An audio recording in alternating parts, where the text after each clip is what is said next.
You see the patterns others miss. You analyze every angle, every possibility. You believe your intelligence is your greatest asset. But what if it's the very thing that's keeping you trapped? What if the real enemy isn't out there, but inside your own head? The great psychologist Carl Jung discovered that for some, the mind is not a palace. It is a labyrinth with no exit. This is not a guide to thinking less. That's an insult to your intelligence. This is a guide to escaping the labyrinth. Today, we diagnose the 5 signs that your gift has become your curse. You are the one who always has a plan B, C, and D. You research every decision to death. You pride yourself on your ability to see risks that others ignore. But let me ask you a question. How many times has this superpower actually led to a perfect outcome? And how many times has it simply led to nothing? To a missed opportunity? To a decision made by default because you took too long to choose? You live in a prison of possibilities. Your mind, this incredible machine, is not your servant. It is your master. It never shuts down. It runs endless simulations, analyzes past mistakes, and games out future catastrophes. And you are left exhausted, anxious, and perpetually stuck at the starting line, while the rest of the world is halfway down the track. You believe you are being careful. You believe you are being thorough. But the truth is, you are hiding. Hiding from the risk of action. Hiding from the pain of a wrong choice. Your overthinking is not a strategy. It is the most sophisticated form of fear in the world. Today, we turn you from the prisoner into the prison warden. We will identify the 5 bars of your cage and give you the keys to unlock them.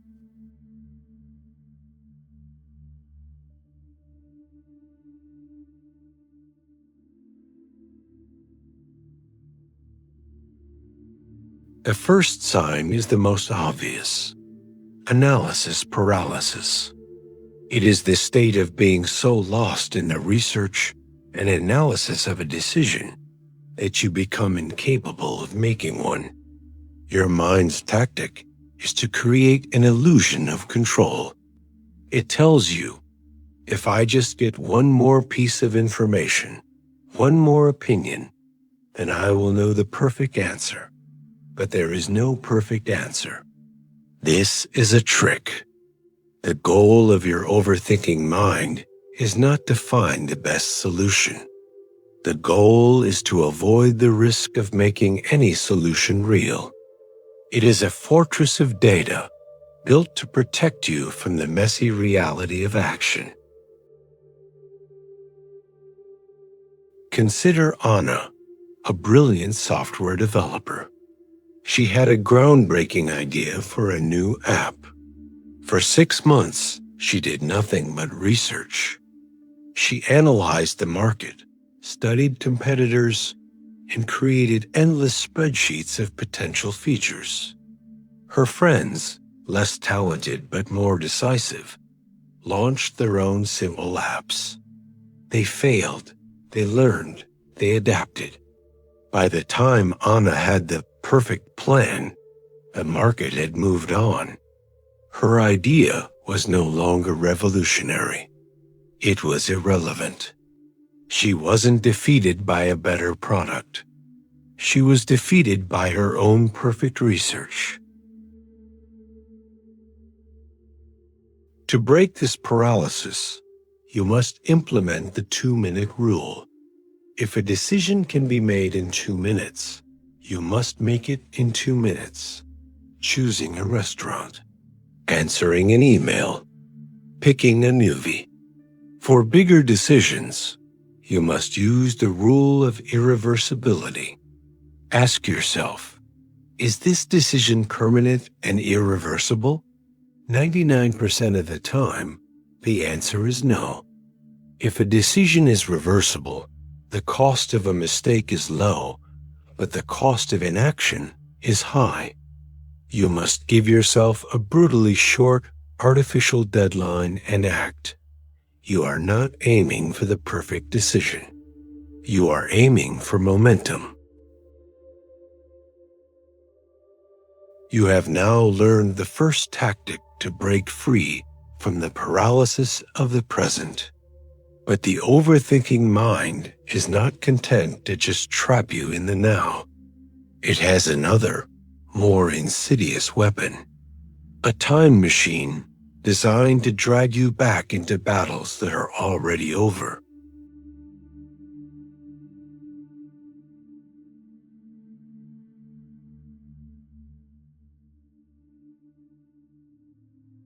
The second sign is the obsessive mental replay. It is the act of endlessly dissecting past conversations, past mistakes, past embarrassments. You lie in bed at night, and your mind becomes a courtroom. You are the prosecutor, the defense attorney, and the judge, all at once. You analyze every word you said. Should I have said that? What did they mean when they said this? You rerun the tape again and again, looking for a different outcome in a game that has already been lost. The mind's tactic here is to create another illusion, the illusion that you can fix the past by thinking about it. That if you analyze it hard enough, you can neutralize the shame or the regret, but you cannot. The past is a country to which you can never return. Every moment you spend, there is a moment stolen from the present, a unit of energy that could have been used to build the future. Your mind is not learning. It is torturing you with history. Michael gave a presentation at work. It went well, but for one moment, he stumbled over a word. That night, he couldn't sleep. He replayed that single moment for hours. The next day, he was exhausted and unfocused. His boss gave him some feedback, and because he was tired, he reacted defensively. Now he had a new conversation to replay that night. His obsession with a tiny, meaningless mistake from the past was actively creating new, bigger mistakes in the present. He was trapped in a feedback loop of his own creation. The countermeasure is the post-mortem protocol. When you feel the urge to replay a past event, you are allowed to do it exactly once. Take out a piece of paper.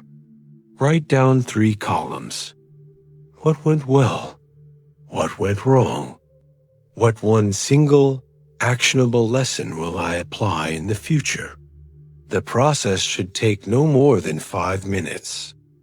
Once it is written, the case is closed. The trial is over. When your mind tries to reopen the case later that night, you must tell it, the verdict is in. The lesson has been learned. We are done here. You are learning to see your own mind not as you, but as a machine with predictable, flawed programming. This is the secret to taking back control. If you recognize these patterns and are ready to rewrite your own code, write, "I am the architect," in the comments. Let's see how many are ready to escape the machine. You have learned to fight the paralysis of the present and the obsession with the past. But the overthinking mind's greatest power lies in its ability to colonize the future. It builds empires of anxiety based on things that have not happened and likely never will.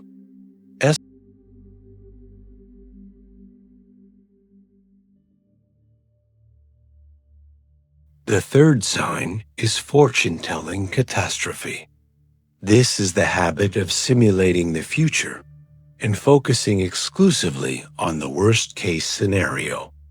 Before a date, you imagine every awkward silence. Before a job interview, you imagine every question you can't answer. You are not planning. Planning is identifying potential risks and creating contingency plans. You are worrying. Worrying is simply feeling the emotional pain of a negative outcome without any of the benefits of preparation. Your mind tells you this is being realistic or preparing for the worst. This is another strategic lie. Its true goal is to create enough anticipatory fear to prevent you from taking the risk at all. Why go on the date if you've already felt the pain of rejection? Why go to the interview if you've already felt the shame of failure? Your mind is creating a virtual reality of pain, so you will choose the safety of your current reality. Chloe was a talented writer, but she never sent her work to publishers. Every time she considered it, her mind would paint a vivid picture of the rejection letter. She could feel the sting of the words, "Not for us." She imagined the publisher laughing at her work. The emotional experience was so real, so painful, that she would put the manuscript back in the drawer. The rejection she feared had never actually happened in the real world, but she had allowed it to happen 1,000 times in the labyrinth of her mind. To fight this, you must use the Stoic practice of fear rehearsal. Take the worst-case scenario your mind is fortune-telling. Do not run from it. Confront it. Ask yourself with brutal honesty, and then what? You get rejected, and then what? You feel bad for a day, and then what? You submit your work somewhere else. By walking through the entire chain of consequences, you realize that the catastrophe your mind is predicting is almost always survivable. You are robbing the fear of its power by looking it directly in the eye.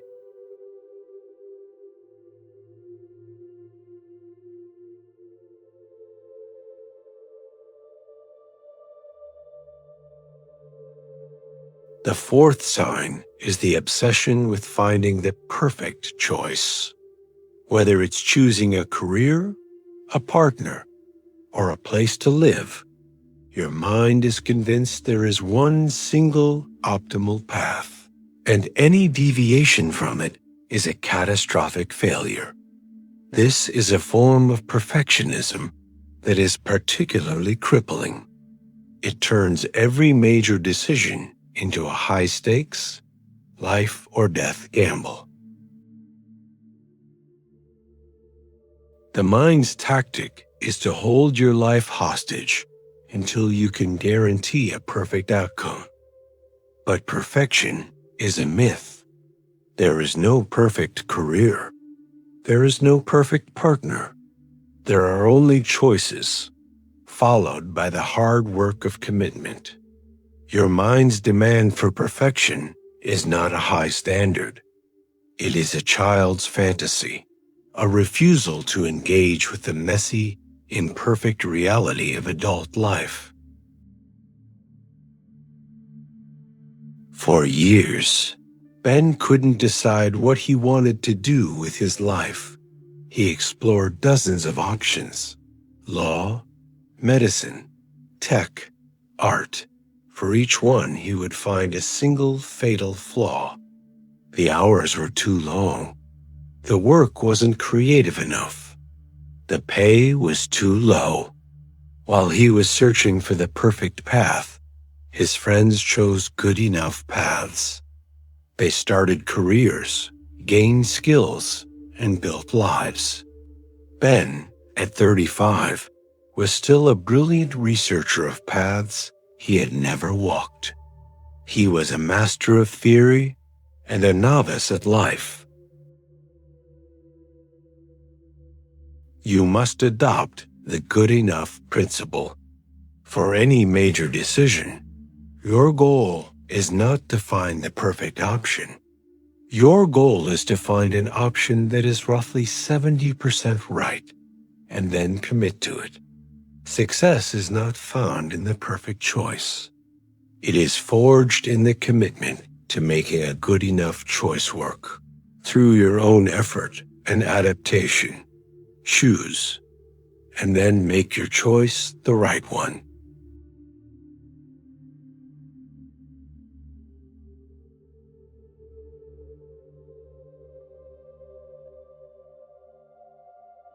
The fifth and final sign is the deepest and most fundamental. It is the craving for absolute certainty in an uncertain world. Your mind wants to know with 100% confidence that you will not fail, you will not be hurt, and you will not be embarrassed. This desire is the engine that powers all other forms of overthinking. It is the demand of a terrified child in an adult's mind. But certainty does not exist. Every action, every choice, every relationship is a step into the unknown. The only place where you can find total certainty is in total inaction. And so, your mind, in its desperate quest for the impossible, defaults to the only logical answer: do nothing. Stay where you are. It may not be great, but at least it is known. Your need for certainty is the final lock on your cage. You have a choice. Stay in the stable, soul-crushing job, or take a risk on a new venture that excites you. Your mind goes to work. It demands to know for sure if the new venture will succeed. It demands a guarantee, but no such guarantee exists. And because you cannot provide your mind with the certainty it craves, it defaults to the known quantity, the job you hate. The certainty of your current misery feels safer than the uncertainty of a potential joy. The final tool is a shift in identity. You must stop trying to be an expert who knows the answers. You must become a scientist of life. A scientist's job is not to be right. A scientist's job is to form a hypothesis, run an experiment, and get data. Every action you take is an experiment. Every failure is just data that informs the next experiment. This mindset transforms your life from a series of pass-fail tests into a grand, exciting laboratory. You are not trying to be certain. You are trying to be curious. You believed your overthinking was a sign of your high intelligence. You thought the endless analysis was a tool for finding the truth. But you have been fighting the wrong war. Your mind is not a truth-seeking machine. It is a comfort-seeking machine. And its primary goal is not to help you succeed, but to protect you from the perceived dangers of failure. The great, liberating truth is this: Overthinking is not a thinking problem. It is a feeling problem. It is the intellectualization of fear. You are now the warden of your own mind. You have the keys. This is your code to escape the labyrinth. Aim for momentum, not perfection. Use the 2-minute rule and the rule of irreversibility to force action. Close the case. Use the post-mortem protocol to learn from the past without being imprisoned by it. Rehearse. Don't worry. Confront your worst-case scenarios and rob them of their power. Commit to good enough. Stop searching for the perfect path and start walking a good one. Be the scientist, not the expert.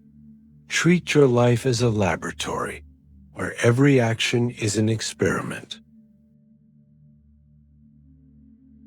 Your mind is the most powerful weapon in the world. For too long, you have allowed it to be pointed at yourself. It is time to turn it outward. The world is waiting for your intelligence, for your insight, for your action. But it cannot wait forever. It is time to stop thinking about your life and start living it. If you are ready to stop being the prisoner and become the master of your own mind, write, "I control my mind" in the comments below. Welcome to your freedom. Subscribe to the Thinker's Codex. Your training has just begun.